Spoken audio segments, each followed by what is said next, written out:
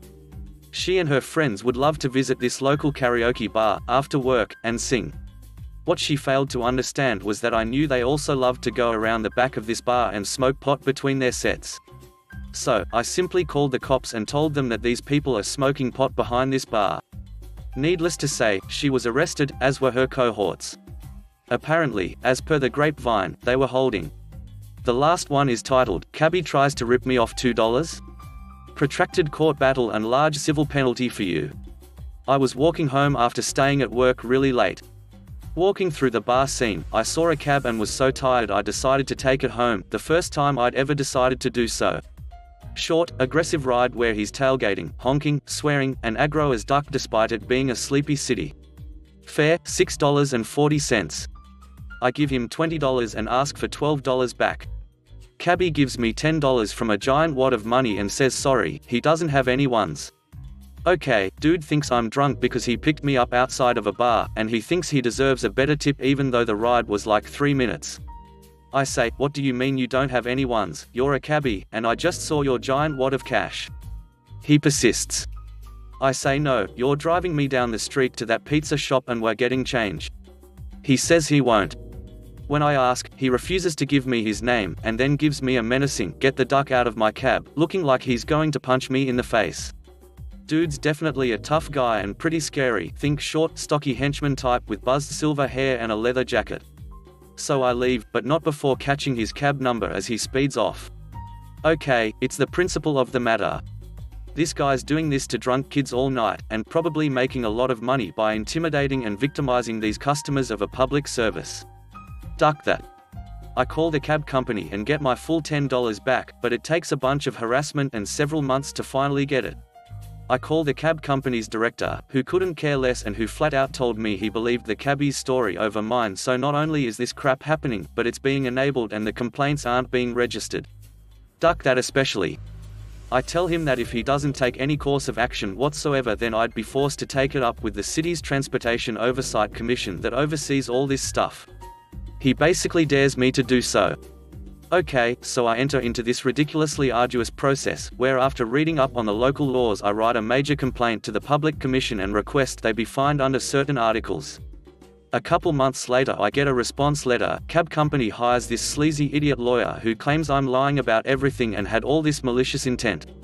Claims I demanded ones, and the cabbie didn't immediately procure them but then did seconds later, and at that point I was so fuming mad that I wanted to exact revenge. Calls my character and credibility into question completely. The letter was so amateur and there were so many transparent lies in it that it was both laughable and sad. So I go to my preliminary hearing, which I took to mean was just like filling out paperwork, or at most a private deposition or something. Nope, everyone's there, including the cabbie, the bedraggled secretary who sent my refund, the cab company's director, the sleazy lawyer, a court reporter, and a judge. Ridiculous cheap suits all around for the cab entourage. The in-person sleaziness of the lawyer did not disappoint. Think bad pinstripe suit and pink tie, slicked back hair, and pencil moustache, all resting on a sweaty and anxious fat man whose only apparent mode in trial is a combination of snideness and faux suspicion. The cabbie's giving me threatening looks during the whole thing, and I'm frankly a little scared he's going to kick my butt afterward. As a bonus, the judge is relatively young, extremely polite, thoughtful, level-headed, and patient. We give our stories. Cabbie gives this really terribly acted story of how I intimidated him into getting more ones, become furious, etc. But he can't even keep his facts together and keeps stumbling over his obviously rehearsed lines. Sleazy lawyer tries to poke holes in my very simple and coherent story like it's a Hardy Boys novel. It was dark, you couldn't have seen the denominations of his money. It's the cheesiest ducking thing you've ever seen. Meanwhile, I'm trying to cross-examine him, while basically learning on the job how to be a hack lawyer at a shitty municipal hearing. And I even take a few jabs at the cabbie for lying on the stand that were met with various objections. You could cut the tension between me and this cabbie with a knife, and I made a lot of awkward mistakes because of that, but overall it went pretty well. A funny mistake I remember is that the lawyer made some objection, and I butted in and said, "That's not even a good point," and the judge cracked a smile in agreement and then told me I could not be subjective during the hearing. Judge makes a ruling a few months later, noting that the cabbie was clearly not credible, and orders cab company to pay a $1,500 civil penalty to the city for various infractions: fraud, not providing reasonable service, and not identifying himself, if I recall. Sweet, I think. But then, months later, lawyer issues an exception to this ruling, which I didn't know could occur, at around 9 p.m. the night it's due. The exception brings up all these reasons that they shouldn't be fined, e.g., there was precedent for this fine before, and also attacks my credibility once again regarding details of the story, basically threatening to undo the ruling if I didn't respond. I get notice of this filing via email and frantically write up an official response to exceptions, which was required to address these issues, and I submit it just under midnight. Months later, I think a total of approximately 1.5 years since the incident, after several filings and correspondences, judge examines the new material and rules that the $1,500 fine stands. Got any ones now, butthole? Thanks for listening.